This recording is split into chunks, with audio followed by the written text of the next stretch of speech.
Alright, so here's that SSD I just uninstalled from the other computer.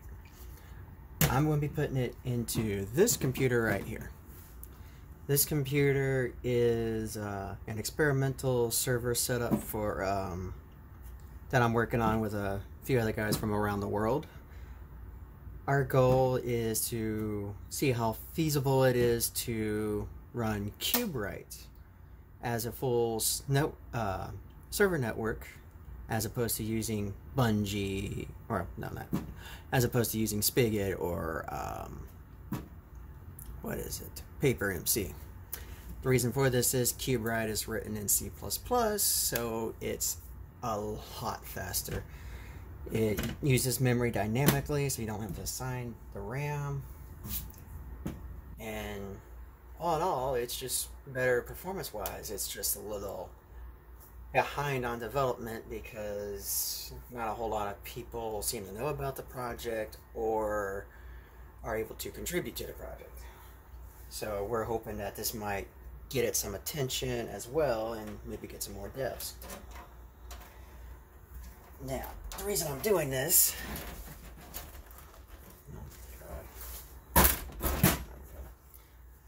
the drive in this machine is only a 60 gigabyte mechanical drive.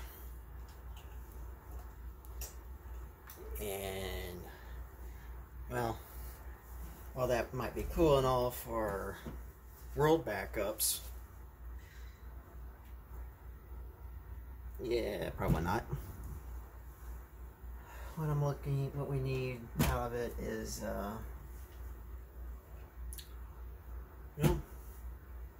we need the best performance we can get, especially since this is a old AMD Phenom X6. It's an 1100T Black Edition running at 3.3 gigahertz. Considering the heatsink I got on it, I might consider trying to OC it to 3.5, although from what I understand, the built-in turbo can jack it all the way up to 3.8 if it cuts off a couple of the cores. We shall see. So, what I got right here, this is the system drive. This is the drive I'm replacing. Now, I'm going to go ahead and install this into the system. Let me find my screws real quick.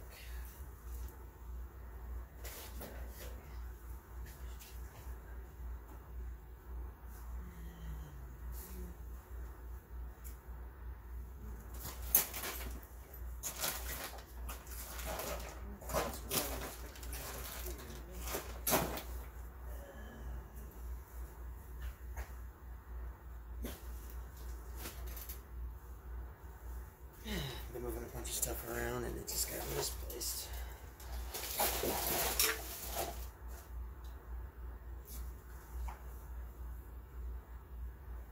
Okay, anyways, that's not real important. So I'm just gonna go ahead and stick this up in here. Like that. Oh, that's a snug fit, so I guess I don't have to really worry about that falling out. Head in there, this power, and there we go. SATA connector. Alright. Now what I'm going to do is I'm going to use Clonezilla. What that's going to allow me to do is move all the data from the old drive to the new drive, and then I can just boot it up and be done with it. Okay, for the follow-up to this, so I got the clone done. System boots from the SSD without any issues. Actually, it boots like seriously 50 times faster than the hard drive did. So what I'm going to do here is I'm going to mount this properly because I found my spares. Going to have to remove this extra cable now. And I'm going to go ahead and install this graphics card into this computer. This machine only has 16 gigabytes of RAM in it, so it needs all the help it can get. The server that I was going to try and put it in, but didn't have room for it, basically has a Raspberry Pi, or the equivalent thereof, on the motherboard. So it has a embedded processor, embedded graphics chip, embedded memory that will actually power on the motherboard and do a post and let you get into the BIOS without a primary CPU or RAM installed on the board, which is pretty cool actually. So I'm going to start by properly mounting this into the system, and this installs through the front of the case, so I got to remove the front panel.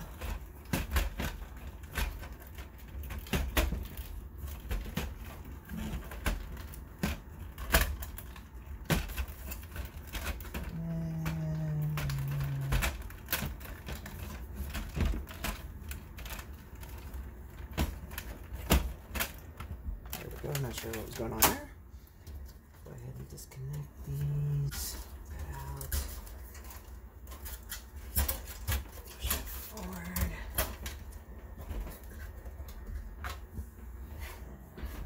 Go ahead. Pull this out. This is to be in the way. There we go. Okay. So I'm going to install it in these two right here. This is simple. It just takes four of these little things right here. Notice the round head. Screw that in.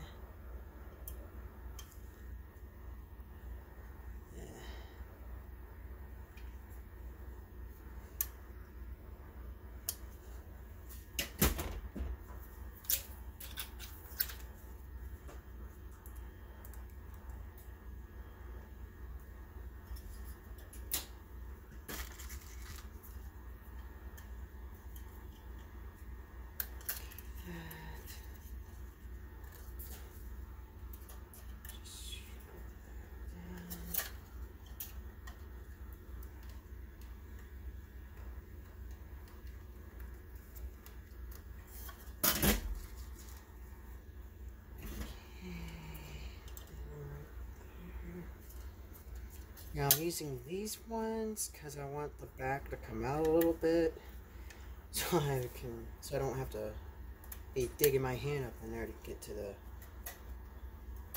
drive ports.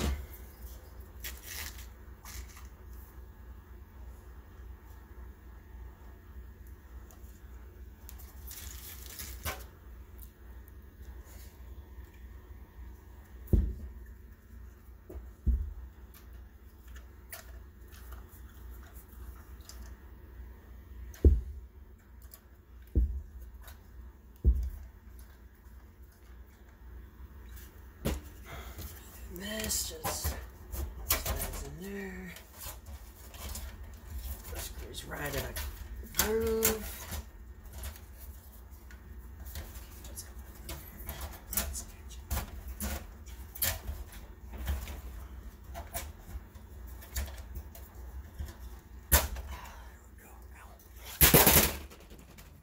Slides back.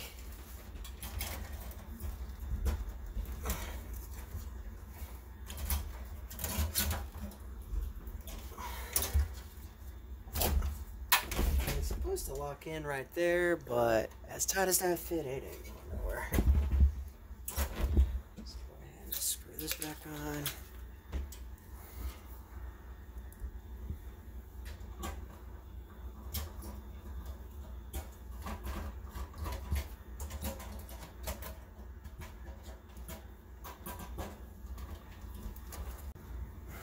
Okay. Yeah, if you see the video jump, it's because since I'm recording at 4K 60 frames per second, my phone camera has a limit of 5 minutes of recording time, so that's all that is. Just leave it on. Just remove this cable.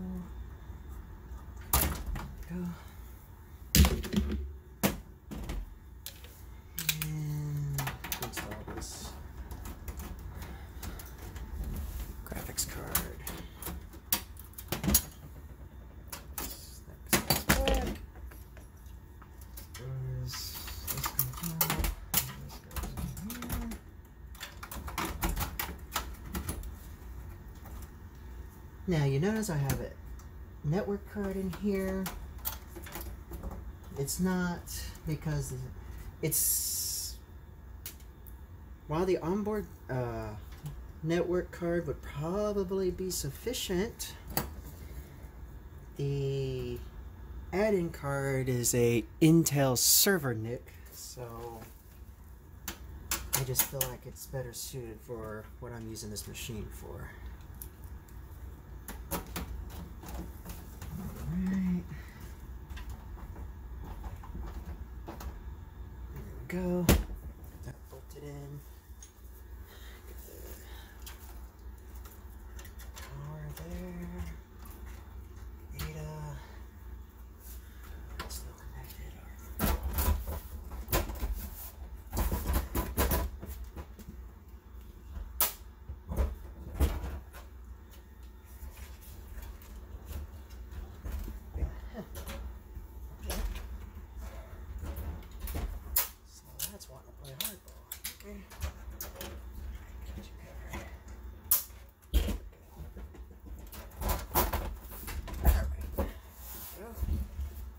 I had to do that because that little locking tab was sticking out and preventing the side panel from closing up.